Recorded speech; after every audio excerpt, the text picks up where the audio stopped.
On va s'intéresser dans ce second chapitre et dans ce premier chapitre sur les réactions d'oxydoréduction à des généralités. On va rappeler ce qu'est un oxydant, un réducteur, et puis la notion de couple réducteur-oxydant en particulier. Et puis on va revenir sur l'écriture des demi-équations d'oxydoréduction.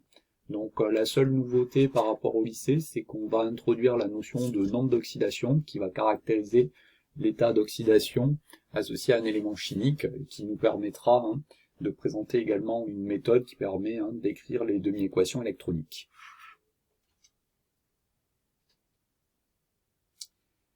Donc au niveau des notions et contenues, remarquez bien qu'il y a donc tout un tas d'espèces chimiques qui sont citées là et que vous devez connaître.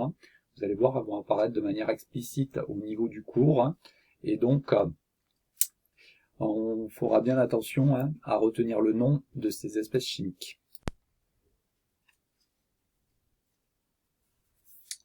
Pour commencer, quelques définitions générales que vous avez déjà rencontrées donc au lycée. Donc un oxydant, c'est une espèce chimique susceptible de capter un ou plusieurs électrons, alors que le réducteur, c'est l'espèce chimique qui est susceptible de céder un ou plusieurs électrons. Donc ici, la particule échangée, contrairement à l'acidobasicité où c'est un proton H+, la particule échangée ici est un électron. Donc on va définir comme en oxydoréduction un couple oxydant donc réducteur. Donc le couple oxydant-réducteur, c'est le couple pour lequel l'oxydant ici va capter un certain nombre d'électrons pour donner donc un réducteur. Donc lorsque l'oxydant va se transformer en réducteur, c'est une réduction. Et inversement, lorsque le réducteur se transforme en oxydant, c'est une oxydation. Donc tout est contenu dans le petit schéma qui se trouve à ce niveau-là et qui traduit donc le transfert d'électrons entre l'oxydant et le réducteur. Donc ça, c'est ce qu'on appelle une demi-équation électronique. Donc vous avez dessous deux exemples un petit peu plus concrets de demi-équations électroniques. Donc vous pouvez remarquer que sur le couple Cu2+Cu, eh bien donc on se retrouve exactement dans la configuration du dessus, où l'oxydant Cu2+ va capter deux électrons pour donner le réducteur conjugué Cu. Si vous vous intéressez par contre au couple MnO4- Mn2+, eh bien vous remarquez que d'autres espèces chimiques peuvent intervenir donc dans le bilan ici de la demi-équation électronique, des protons H+ en particulier, et puis de l'eau également.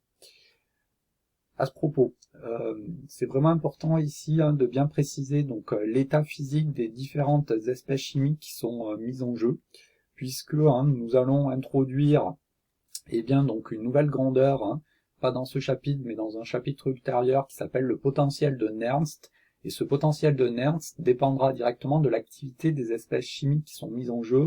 Et je vous rappelle que l'activité donc d'une espèce chimique dépend directement de l'état physique de cette espèce. Donc là c'est vraiment important de bien préciser l'état physique, puisque vous verrez que dans les demi-équations électroniques, on peut tout à fait avoir des espèces qui sont solides ou gazeuses par exemple. Bien, les petites remarques, c'est celles que j'ai commencé de faire à l'oral juste avant.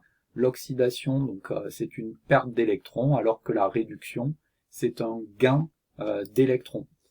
Point important, c'est que les électrons n'existent pas dans l'eau, et donc les électrons vont être transférés directement donc du réducteur du premier couple à l'oxydant donc du second couple, et donc il ne doit jamais y avoir d'électrons qui apparaissent explicitement dans une réaction donc redox.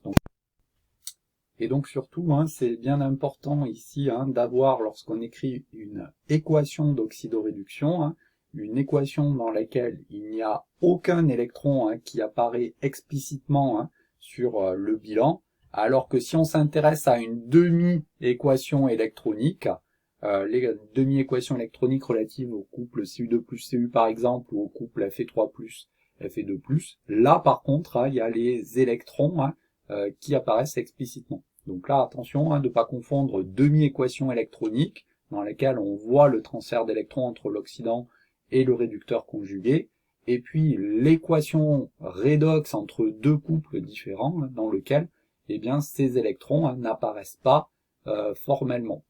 Au passage, pensez bien également qu'on parle donc de couple oxydant-réducteur.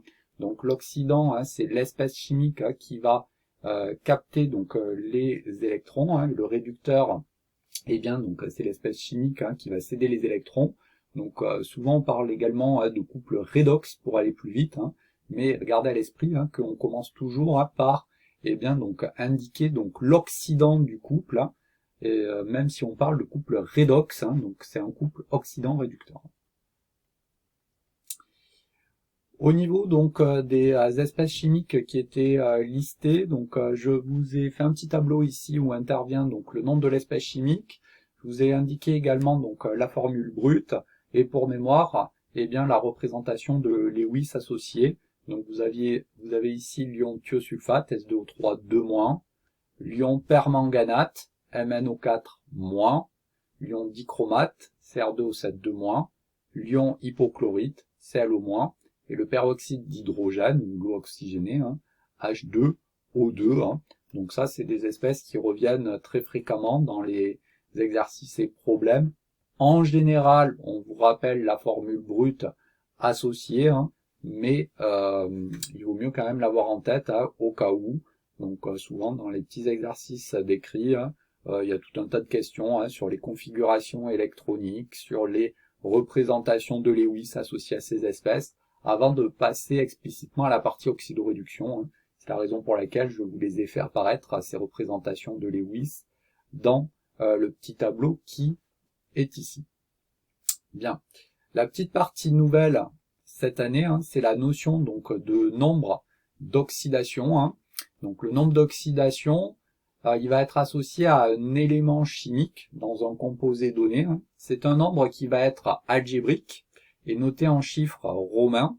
Et en fait, il va être représentatif de l'état d'oxydation donc de l'élément dans le corps considéré.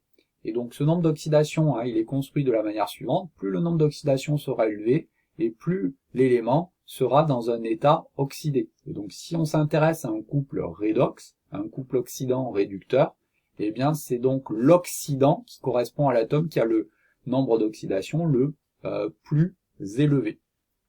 En fait, ce que vous devez savoir dire également d'un point de vue qualitatif, c'est quels sont les degrés d'oxydation ou nombre d'oxydation extrême associés donc à un élément donné, suivant la place qu'il occupe dans le tableau périodique.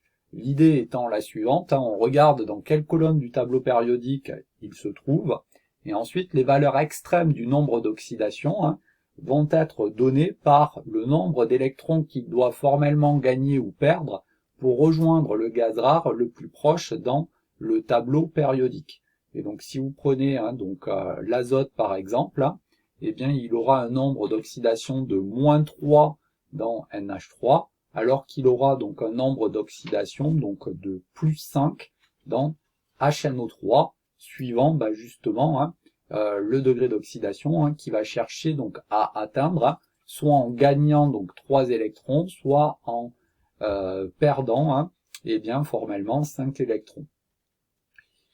Vous remarquez qu'au niveau de certains donc éléments chimiques, eh bien donc le tableau n'est que partiellement donc rempli. Si vous prenez le sodium par exemple, comme il appartient au bloc S, eh bien donc le gaz rare le plus proche, eh bien donc s'obtient donc en perdant eh bien un électron pour former donc l'ion Na+. Et donc vous remarquez que eh bien il faudrait gagner eh bien 7 électrons pour obtenir une configuration électronique relative au gaz rare qui se situe dans la même ligne mais à droite. Donc là c'est vraiment donc un transfert d'électrons qui est beaucoup trop important. Et donc notre sodium aura ici un caractère réducteur.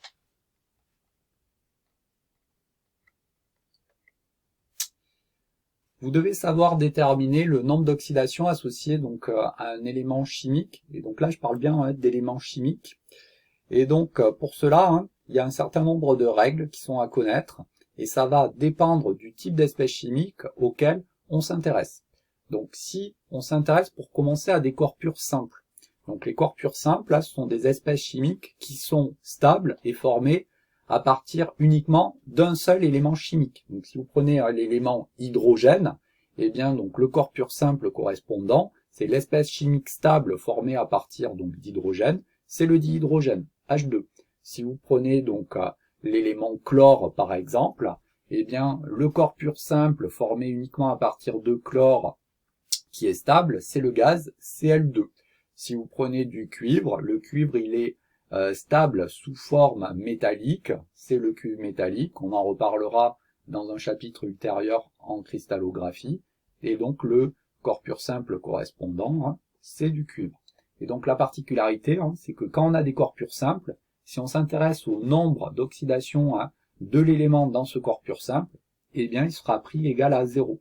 Et donc dans H2 par exemple, le nombre d'oxydation de l'élément hydrogène vaut 0. Si vous prenez donc le nombre d'oxydation de l'oxygène dans O2, eh bien donc ça vaut 0. Si vous prenez le nombre d'oxydation du sodium Na dans le sodium métallique, eh bien ça vaut 0 également. Donc ça c'est la première règle. Dans les corps purs simples, le nombre d'oxydation de l'élément considéré est égal à 0.